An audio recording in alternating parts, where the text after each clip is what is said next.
नमस्कार, मैं हूं आपके साथ मयंक। आज 24 अप्रैल है और मैं आपको पिछले 12 घंटे से जुड़ा हर अपडेट जो कि हॉर्मूज से आया है, ईरान से आया है, उन सब के बारे में मैं आपको जानकारी दूंगा। लेकिन आज की शुरुआत देखिए, हॉर्मूज की हम बात करेंगे कि हॉर्मूज हॉर्मूज में किस तरह ईरान ने एक एक करके कई जहाज़ों को ठोक दिया है पिछले 24 घंटे के अंदर, और कैसे ईरान की नेवी की ताकत के सामने घुटनों पे आ गई है अमेरिकन नेवी।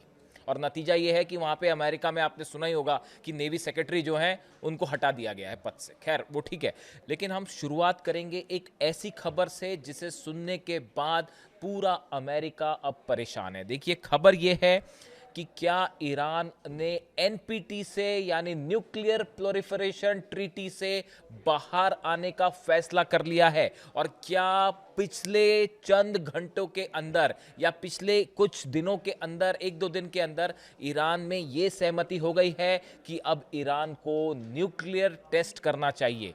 देखिए, ये बेहद अहम खबर है। आपने कई बार देखा होगा इस तरह की खबरें आई कि ईरान न्यूक्लियर परीक्षण करने वाला है या एटमी परीक्षण हो गया, इस तरह की तमाम खबरें आई। लेकिन ये पहला मौका है जब ईरान के एक प्रवक्ता की तरफ से एक बेहद गंभीर स्टेटमेंट दिया गया है। देखिए, खत्म अल अंबिया के प्रवक्ता इब्राहिम जुल्फिकारी का दावा है कि ईरान ने सभी अंतर्राष्ट्रीय समझौतों से हटने का जो है फैसला कर लिया है, खास तौर पर जो न्यूक्लियर समझौते थे। क्या इस बयान का ये मतलब है कि अब एनपीटी यानी नॉन प्रोलिफरेशन ट्रीटी जो है, इससे बाहर, परमाणु अप्रसार संधि से बाहर होने का फैसला कर लिया है ईरान ने? देखिए, इसके साथ ही ये भी कहा है ईरान ने कि हम किसी भी परमाणु मुद्दे पर कोई बात ही नहीं करेंगे। यानी वो यूरेनियम पे बातें और जो तमाम बातें आ रही थी, अब ईरान ने फैसला कर लिया है कि अब न्यूक्लियर पॉलिसी पर, यूरेनियम पर किसी तरह की कोई बातचीत होगी ही नहीं। देखिए, ईरान की सेना ने कह दिया कि जो ईरान की जनता चाहती है, अब उसी के हिसाब से ईरान में हर फैसला होगा। अगर जनता चाहेगी जंग तो जंग, जनता कहां चाहती है टारगेट करे ईरान, वहां पे मिसाइल्स दागी जाएगी, फैसला जनता के हाथ में है। और जो खबरें ईरान से आ रही हैं, ईरान की जनता का मन शायद अब ये कह रहा है कि अब फौरन एटमी टेस्ट किया जाए। देखिए, ईरान की तरफ से कहा गया है, जो प्रवक्ता है इब्राहिम जुल्फिकारी की तरफ से कहा गया है कि न्यूक्लियर बॉम्ब बनाना या ना बनाना या एटमी जो पॉलिसी है, ये हमारा सॉवरेन राइट है, हमारा संप्रभु अधिकार है। इसमें अमेरिका कोई नहीं होता है बताने वाला कि हमें क्या करना है। अब देखिए, ये इसका जो एक्सपर्ट्स बताते हैं, ये बयान ईरान की तरफ से, प्रवक्ता की तरफ से आया है, लेकिन इसके बड़े गंभीर मायने हैं। देखिए, कुछ समय पहले ईरान का परमाणु अप्रसार संधि जो है, एनपीटी से हटने का एक प्रस्ताव संसद में भी लाया गया था। ये मैं जंग के पहले की बात कर रहा हूँ कि एक बिल पेश किया गया था ईरान की संसद में, जिसमें यह कहा गया था कि जो एनपीटी है, ट्रीटी जो है, जो न्यूक्लियर धमाका करने से रोकती है किसी भी देश को, या यूरेनियम एनरिचमेंट से रोकती है, इससे ईरान खुद को अलग कर ले। ईरानी सांसद मलेक शरियाती ने कहा था कि इस प्रस्ताव में देश की परमाणु नीति में महत्वपूर्ण बदलाव शामिल है। इसमें एनपीटी से बाहर निकलना, परमाणु समझौते के तहत ईरान की प्रतिबद्धताओं को नियंत्रित करने वाले कानूनों को रद्द करना और सहयोगी देशों के साथ मिलकर शांतिपूर्ण परमाणु तकनीक विकसित करना भी शामिल है। यानी उस समय जो बयान आया था, उसमें ज्यादातर सांसद, इस तरह से ये बात सामने आई थी कि ईरान के ज्यादातर सांसद ये चाहते थे कि जो एनपीटी के तहत प्रतिबंध लगे हैं, अब उसको मानने की कोई जरूरत नहीं है, खासतौर पर अमेरिका ने जो हमले किए। और अब तो हालात ये हैं कि देखिए, अली खामनेई साहब जब तक थे सत्ता में, जब तक वो ईरान में थे, उनका शासन रहा ईरान में, तब तक उन्होंने कभी भी न्यूक्लियर बॉम्ब नहीं बनाया, एटम बम नहीं बनाया। अमेरिका ने अपने हमलों में एक ऐसे नेता को शहीद किया जो कभी एटम बम नहीं बनाना चाहता था। यानी कहने का मतलब यह है कि जिस कारण को बता के ईरान पर हमला किया गया कि ईरान एटम बम बना रहा है, ईरान न्यूक्लियर बम बना रहा है, असल में ऐसा कुछ नहीं था। अमेरिका ने सरासर एक झूठ बोलकर ईरान पर हमला किया और अली खामेनी साहब को असैसिनेशन किया गया। उसकी बुनियाद सिर्फ एक झूठ थी। इस तरह के तमाम कमेंट्स जो हैं वो ईरान से देखने को मिल रहे हैं, कई एक्सपर्ट्स ये बात कह रहे हैं। लेकिन अब जब अली खामनी साहब का असैसिनेशन होता है, छोटे छोटे बच्चों का कत्ल होता है, ईरान पर हमले होते हैं, इंफ्रास्ट्रक्चर को, हॉस्पिटल्स को निशाना बनाया जाता है, उसके बाद अब ईरान की जनता कह रही है कि अब जो है किसी तरह का कोई प्रतिबंध मानने की जरूरत नहीं है। और ईरान के प्रवक्ता का ये बयान बता रहा है कि ईरान ने बड़ा फैसला कर लिया है, शायद वो एटमी टेस्ट का फैसला है। अब यूरेनियम एनरिचमेंट रुकेगा नहीं बल्कि तेजी से आगे बढ़ेगा। मैंने कल उनके ये जो बयान आया, देखिए ये इब्राहिम जुल्फ़िकारी का जो बयान है कि अब हम कोई भी अंतर्राष्ट्रीय समझौतों का पालन नहीं करेंगे, खासतौर पर न्यूक्लियर से जुड़े मुद्दों पर, उसको कई एक्सपर्ट से मैंने राय ली। क्या सबका ये मानना था कि जिस तरह से अली खामनी साहब का असैसिनेशन हुआ, उसके बाद जो गुस्सा ईरान में देखने को मिल रहा है, सड़कों पर लोग हैं, मिसाइल्स जो है उस परेड हो रही है सड़कों पर, कल ड्रोन परेड हुई, आप तस्वीरें देखिए, उसके बाद ईरान का जो मूड है जनता का, किसी भी स्तर पे किसी तरह की बातचीत ईरान की जनता नहीं करना चाहती। इसका मतलब ही अब ये है कि अगला कदम मामला एटमी जो है शायद फैसला हो चुका है, या उससे जुड़ी कोई भी जानकारी कभी भी सामने आ सकती है।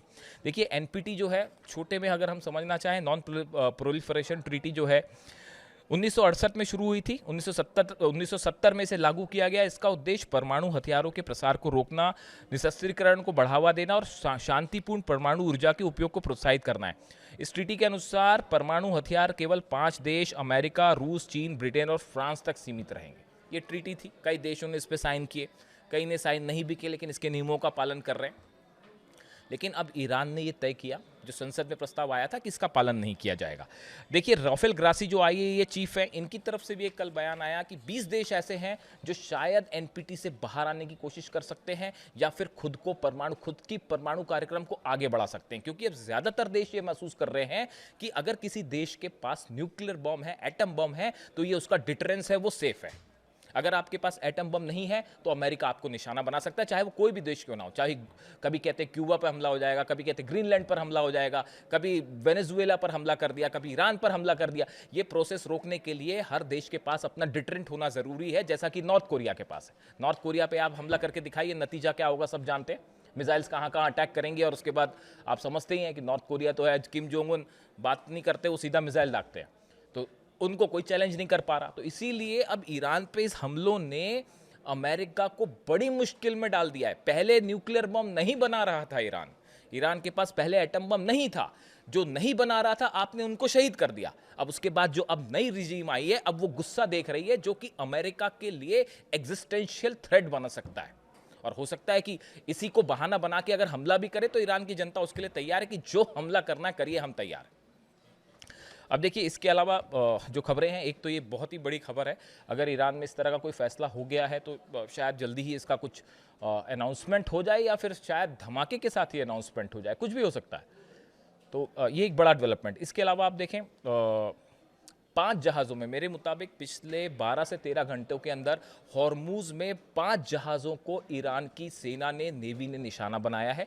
उसमें जो तस्वीरें सामने आई, देखिए एमएससी फ्रांसिस का और लाइबेरिया का झंडा वाला जो जहाज़ था एपामिनोट्स, इसकी तस्वीरें सामने हैं। एपामिनोट्स का वो वीडियो भी सामने है कि कैसे आईआरजीसी और नेवी के कमांडोज हैं, उसमें मास्क पहन के उस जहाज़ के ऊपर चढ़ते हैं, उसको अपने साथ लेके अपने कोस्ट पर जाते हैं। ये तस्वीरें वायरल है। हकीकत ये है पूरे हॉर्मूज में इस समय सिर्फ ईरान का कब्जा है, ईरान का दबदबा है, और अमेरिकन नेवी तमाशा देखने को मजबूर है। घुटनों पे ला दिया है अमेरिकन नेवी को, इतना ज्यादा एग्रेसिव स्टैंड है। और बताया नहीं जा रहा है, कंफर्म है 30 जहाज ईरान ने अपनी कैपेबिलिटी पर हॉर्मूज को पार करवा दिया है। अमेरिकन जो ब्लॉकेड है वो धरा का धरा रह गया, और यही वजह थी कि नेवी जो सेक्रेटरी हैं उनको हटाया गया। जॉन फेलन जो है, कल खबरें आपने देखी होगी कि डोनाल्ड ट्रंप ने अपने नेवी सेक्रेटरी जॉन फेलन को हटा दिया। उसकी बड़ी वजह यही थी कि हॉर्मूज में करारी हार का सामना करना पड़ रहा है अमेरिका को, और 10 मिलियन से ज़्यादा बैरल ऑयल जो है वो पिछले 24 घंटे में ईरान की नेवी जो है वहाँ से निकाल ले गई जहाज़ों को, और कुछ नहीं कर पाया अमेरिका। यानी पहले जंग में स्थिति खराब हो गई थी, पूरे अमेरिका के जितने बेस थे वो तबाह हुए, बड़ी कैजुअलिटी हुई, और अब हॉर्मूज में भी हार रहा है अमेरिका। ये हालात हो गए।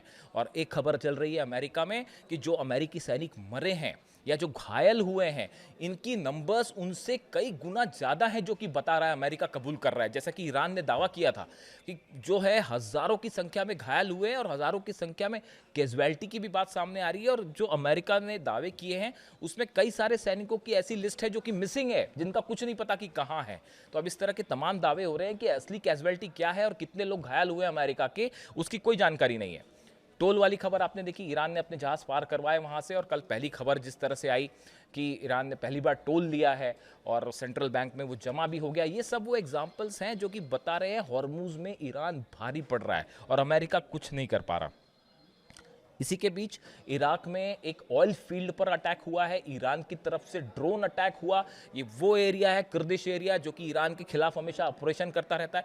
वहाँ पर एक ऑयल फील्ड पर ड्रोन दागा गया और उससे जो है ऑयल फील्ड में आग लगने की तस्वीरें सामने आई हैं। देखिए, कुल मिला के हकीकत यह है कि पिछले चंद घंटों के अंदर ईरान ने कई बड़े फैसले लिए हैं। एक तो बात ये साफ हो गई है कि जब तक हॉर्मूज में अमेरिका खड़ा है किसी तरह की बात नहीं होगी। और जनरल मुनीर अब कोशिश कर रहे हैं एक बार फिर चीन से किसी तरह चीन को मनाया जाए और चीन के जरिए ईरान को बातचीत के टेबल पर लाया जाए। ईरान ने मना कर दिया है कि ना तो हम अब यूरेनियम पे ना न्यूक्लियर पॉलिसी पर कोई बात ही नहीं होगी। बात तो छोड़िए, वो एनपीटी से बाहर आके न्यूक्लियर धमाका करने की तरफ आगे बढ़ गया ईरान। इसीलिए रूस कह रहा है कुछ भयंकर होने वाला है, इसीलिए अब चीन कह रहा है कुछ भयानक होने वाला है। हालात अब हाथ से बाहर हैं और ईरान का गुस्सा सड़कों पर देखिए आप। इतने गुस्से में कम से कम मैंने ईरान को नहीं देखा। पिछले 2 साल से वीडियो बना रहा हूं मैं ईरान पे, और ईरान की जनता का जो गुस्सा है वो आउट ऑफ कंट्रोल है। कब क्या हो जाए कोई नहीं जानता। और सीधा चुनौती देने के लिए ईरान तैयार है कि अब किसी चीज़ पे 1 इंच समझौता नहीं है। ना हॉर्मूज पे समझौता होगा, ना न्यूक्लियर डील पर समझौता होगा, ना यूरेनियम पर होगा। और नतीजा ये है कि डोनाल्ड ट्रंप पूरी तरह से बैकफुट में है। अगले वीडियो में मैं आपको एक बड़ा सनसनीखेज खुलासा करूंगा। शायद देखिए, मुझे कुछ चीज़ें कंफर्म करनी है, कोशिश करूंगा आज ही ये वीडियो अपलोड करूं। अब इस पूरी जंग से जुड़ा एक ऐसा सनसनीखेज खुलासा जो शायद अभी तक इसकी इंफॉर्मेशन किसी के पास ना हो। कमेंट करके बताइए वीडियो कैसा लगा। Thank you so much.